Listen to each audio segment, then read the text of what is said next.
Bienvenidos a Radio Sefarad. Estas son las noticias de hoy. Las comenta Jorge. ¿Qué tal? ¿Qué tal, Alejandro? Vamos con los titulares. La ministra española de Educación afirma que hay que combatir el antisemitismo desde la escuela. El diputado brasileño, hijo del electo Bolsonaro, aseguró que su país trasladará su embajada en Israel a Jerusalén. La Cámara de Diputados de Chile aprueba con amplia mayoría una solicitud de medidas anti-israelíes al presidente. Ferroviaria holandesa pagará compensaciones por transportar voluntariamente judíos a un campo de concentración nazi. Estos son los asuntos de hoy en Radio Sefarad. En la segunda parte volveremos con la agenda. Ahora hablamos de la ministra de Educación y Formación Profesional de España, Isabel Celaá, que ha afirmado en el encuentro Alumni de la Universidad de Deusto que hay que combatir el antisemitismo en Europa ya desde la escuela para luchar por los valores de la tolerancia. La ministra ha señalado que este es un tema que preocupa mucho en Europa y que fue una de las cuestiones principales que se discutieron el lunes en el Consejo de Ministros de Educación de la Unión Europea. Recordemos que esta semana se hizo pública una encuesta de la cadena CNN sobre antisemitismo que arroja cifras muy preocupantes de prejuicios contra los judíos, Israel y la verdad histórica del Holocausto. Claro que España en esta reunión europea tenía una ventaja sobre muchos países y que no había participado dentro de la encuesta, con lo cual seguramente la ministra podía decir, no, nosotros en España queremos mucho a los judíos, pues las encuestas que se hicieron en otras épocas aquí en España, pues los resultados no son nada halagüeños, eso lo puedo anticipar. Así como en España hay un sector muy afín al judaísmo, que incluso reivindica su pasado judío, sus posibles orígenes judíos, hay un sector cada vez desgraciadamente creciente que se obstina en condenar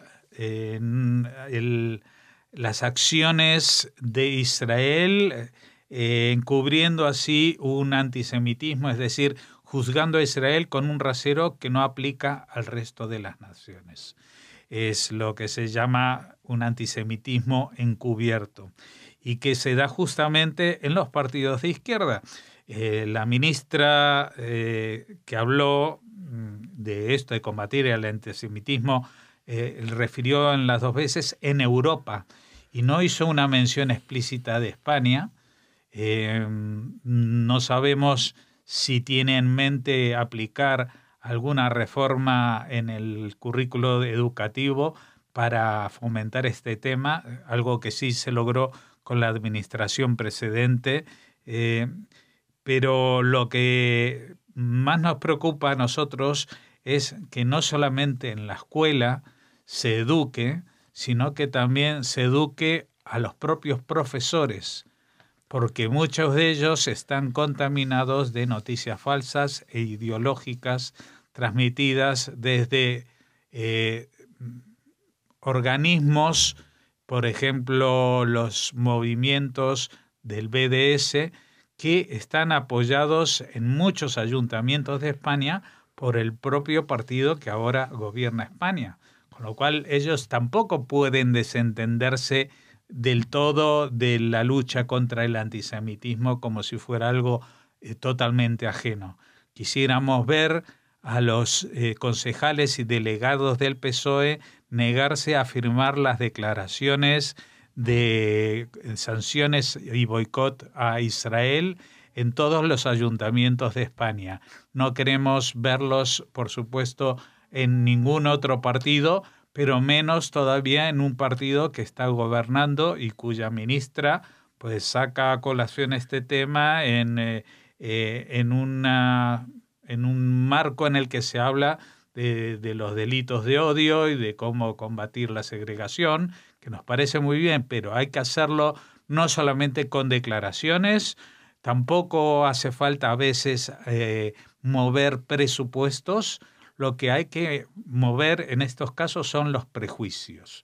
Y los prejuicios antisemitas están muy instalados en el Partido Socialista actual que gobierna España. No digo que en el socialismo internacional, pero sí en el Partido Socialista actual, tal como gobierna España, igual que está instalado de forma enfermiza en el laborismo británico, por ejemplo.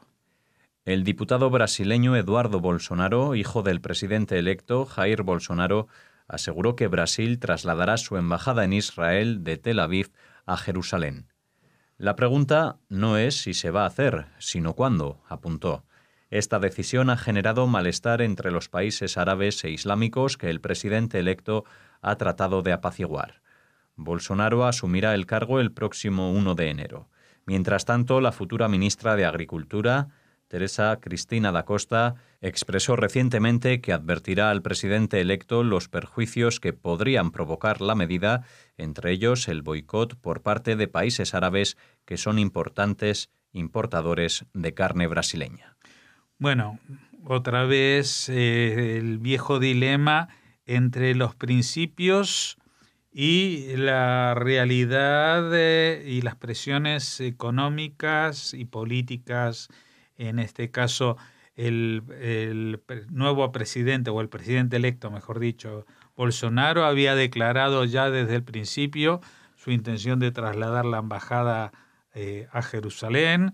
Lo que pasa que como hubo tantos movimientos extraños y hubo reuniones con representantes de todos los países árabes, se presentaron en bloque para hablar con él, para tratar de convencerlo de que no tomara esa decisión, etcétera, etcétera, pues estaba dudando. Pues su hijo, que es un diputado, pues dice que sí, que es seguro que Brasil trasladará, igual que lo hizo Estados Unidos y Guatemala, y que a pesar de que van a haber presiones, pues su decisión es firme. Veremos qué es lo que nos dice el futuro.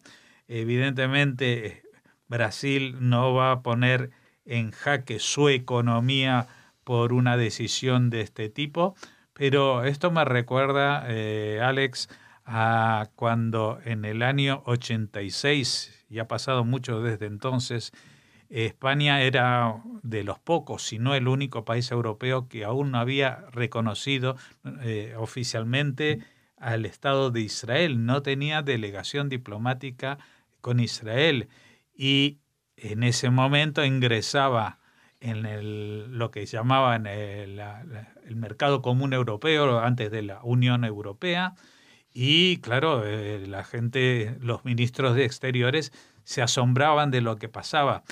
Y en el gabinete de Felipe González había gente que decía que eso iba a traer como consecuencias unas respuestas y unas represalias terribles de los países árabes que iban a afectar a la economía española, que esto, que lo otro. Al final no pasó absolutamente nada, porque si todos los países de Europa ya habían reconocido a Israel, que lo reconozca España no iba a cambiar nada. Y si todo el mundo sabe que Brasil va a trasladar un edificio, una delegación de Tel Aviv a Jerusalén, tampoco va a pasar nada, porque cuando el embajador de Brasil, como el de cualquier país que está en Israel, tiene que hablar con el primer ministro, tiene que hablar con algún diputado, tiene que hablar con algún juez del Tribunal Supremo, tiene que hacerlo en Jerusalén, aunque él tenga la sede en Tel Aviv, porque donde están las instituciones israelíes, todas las instituciones importantes, el jefe de gobierno, el presidente, el Congreso, todo está en Jerusalén. Si quiere hablar de algo, un embajador tiene que estar en Jerusalén. Así que esto es una situación muy hipócrita que se ha alargado en el tiempo por una supuesta mala interpretación de una legislación del año 47, cuando justamente en estos días recordamos la partición de Palestina, que recomendaba un corpus separatus para Jerusalén. Pero tal como nos recordaba en una grabación que vamos a emitir este fin de semana el analista Brian Acuña, las Naciones Unidas no declaró la creación de Estado judío y Estado árabe, porque no es su papel crear estados, sino que propuso un plan para que así fuera. Y de la misma forma que propuso ese plan, pues una parte, que fue la parte judía, la aceptó, la parte árabe no la aceptó, y el Corpus Separatum para Jerusalén y Belén nunca se puso en marcha, con lo cual pues todo este movimiento de reconocimiento o no reconocimiento de Jerusalén como capital de Israel no tiene ninguna base legal internacional. Con 98 votos a favor, 31 abstenciones y apenas 7 votos en contra, la Cámara de Diputados de Chile aprobó una resolución en la que solicitan al presidente Piñera que adopte medidas en favor del Estado de Palestina, según lo escrito en el proyecto. En la resolución, propuesta con motivo del Día Internacional de Solidaridad con el Pueblo Palestino, los diputados pidieron revisar los tratados existentes con Israel para que incluyan solo las fronteras anteriores a 1967, así como tomar esto en cuenta para tratados futuros. Asimismo, pide emitir lineamientos para posibles inversionistas, turistas y ciudadanos regulares que quieran visitar la zona para que entiendan el contexto del lugar, no contribuyan a la colonización y entiendan las consecuencias legales que podría significar para ellos el colaborar con la consecución de una grave violación del derecho internacional humanitario. En su último inciso, la resolución pide al gobierno chileno que evalúe mecanismos para prohibir el ingreso a Chile de productos manufacturados y provenientes de las colonias israelíes en territorio palestino ocupado. El texto de la resolución adopta de forma general una narrativa completamente pro-palestina e incluso utiliza términos como muro de apartheid.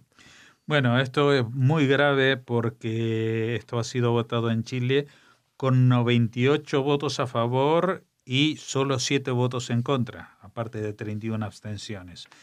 No sé exactamente la composición de la Cámara de diputados en Chile. También es cierto que esto no es una resolución de una solicitud al presidente, es decir, no tiene ninguna validez legal, pero una declaración como esta es realmente una mancha en la historia del país andino.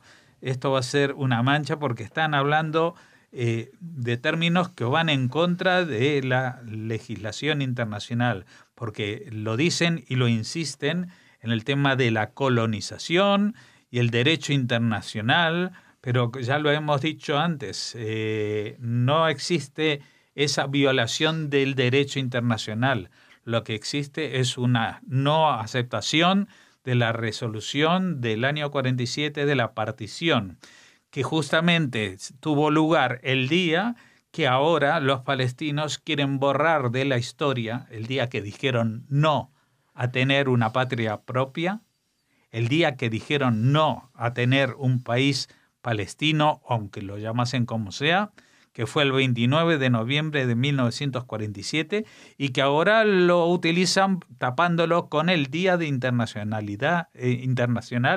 de Solidaridad con el pueblo palestino, tratando de sobreimpresionar un subtítulo engañoso sobre lo que fue realmente la historia.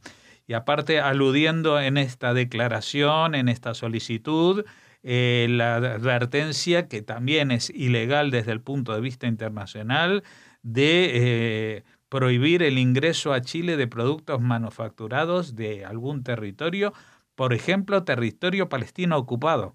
Pues para que un territorio sea considerado ocupado, tiene que haber pertenecido a un Estado previamente. Y nunca hubo un Estado palestino como tal. El territorio, por ejemplo, de Cisjordania era un territorio militarmente ocupado por Jordania en el año 48. El territorio de Gaza era un territorio militarmente ocupado por Egipto en el año 48.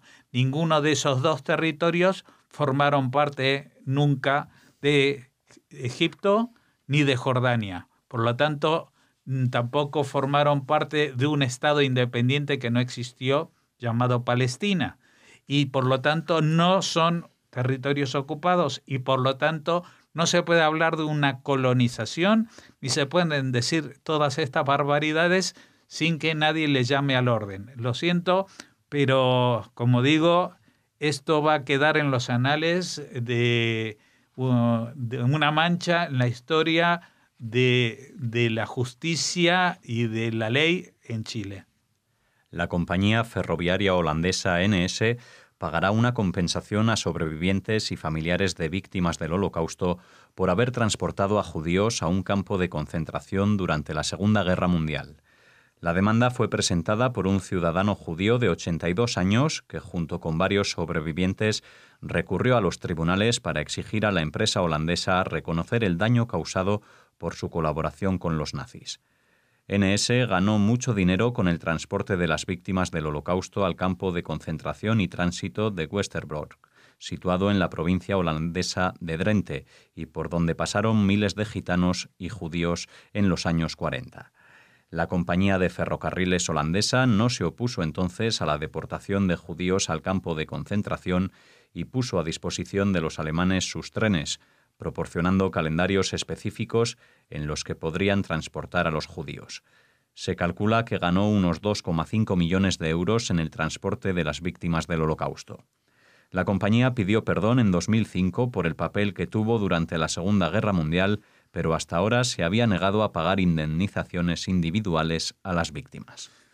Víctimas y familiares de esas víctimas que puedan demostrarlo, y que ahora no sé exactamente cuál va a ser el monto de la compensación, pero me parece de justicia reclamar que no solamente se pida perdón por haber hecho algo tan terrible, sino que si recibieron dinero en grandes cantidades por hacer ese trabajo tan horrible y al que se ofrecieron ellos voluntariamente como oferta para los ocupantes nazis, pues que ahora lo saquen de donde sea, y si tienen que vender vagones, y si tienen que frenar su expansión, que sea lo que sea, y si tienen que cambiar de nombre a la compañía para borrar las vergüenzas, pues que también lo hagan, que no les vendría mal.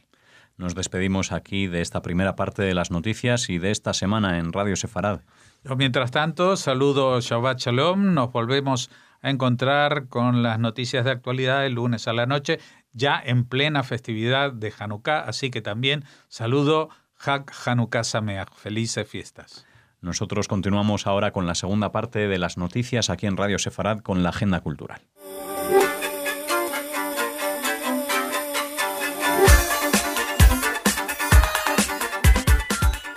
Estamos ya en la agenda cultural. Hola Raquel.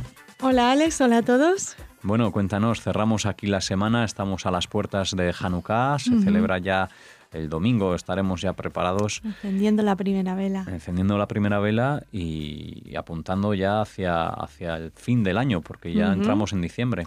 Ya nos queda muy poquito para dar la bienvenida al 2019 y sobre todo, lo que más nos importa ahora, a Hanukkah. Pero no vamos a hablar de la fiesta de Hanukkah en esta agenda cultural, sino que retomamos un poco, volvemos a hablar de SOA. Ya sé que habéis ofrecido en la primera parte del informativo esa noticia sobre la red ferroviaria holandesa que va a indemnizar a los judíos que fueron trasladados a campos en sus trenes.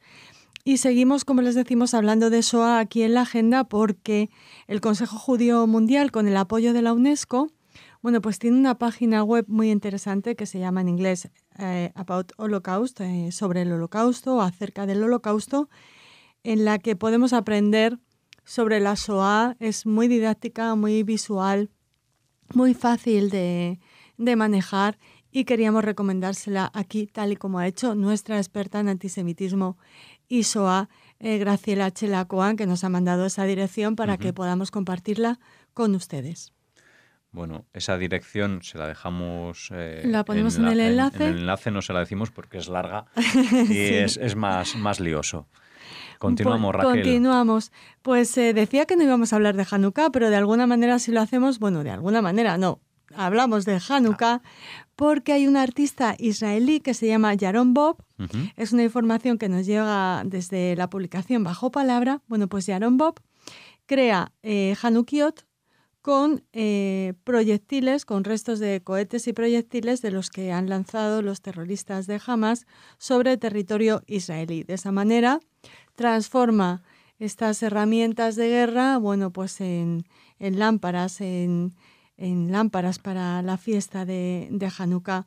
Dice que el objetivo de su obra es luchar contra el conflicto armado que se vive en la región. La idea de convertir cohetes en Hanukkiot es convertir el símbolo de la muerte y la destrucción en un símbolo de la luz. Eso es lo que hace Yaron Bob. La verdad es que son creaciones curiosas. Desde luego. Dice que tiene muchas peticiones y bueno, que para él es importante eso. Conseguir que estos proyectiles o restos de proyectiles que le dejan tanto los habitantes del norte de Israel, del sur de Israel, como la policía o gente que se acerca a su taller, bueno, pues transformarlos en Hanukkiot y en símbolos de luz. Muy bien, pues ahí nos adentrábamos en esa mitad de la agenda y nos acercamos al final de ella. ¿Con qué lo hacemos? Con una recomendación literaria. Muy bien, para llegar a diciembre, para entrar con la manta al sofá. Exacto. Bueno, en este caso les hablamos de Los pliegues del viento de J.M. Boal, un libro que publica la editorial Good Books y nos traslada en un primer momento a Jerusalén, en el 70 de la Era Común, donde los romanos capturan y esclavizan a Yosef, un niño que sin cumplir 11 años es destinado a Hispania para trabajar como hurón en las minas de plata de Oyaso.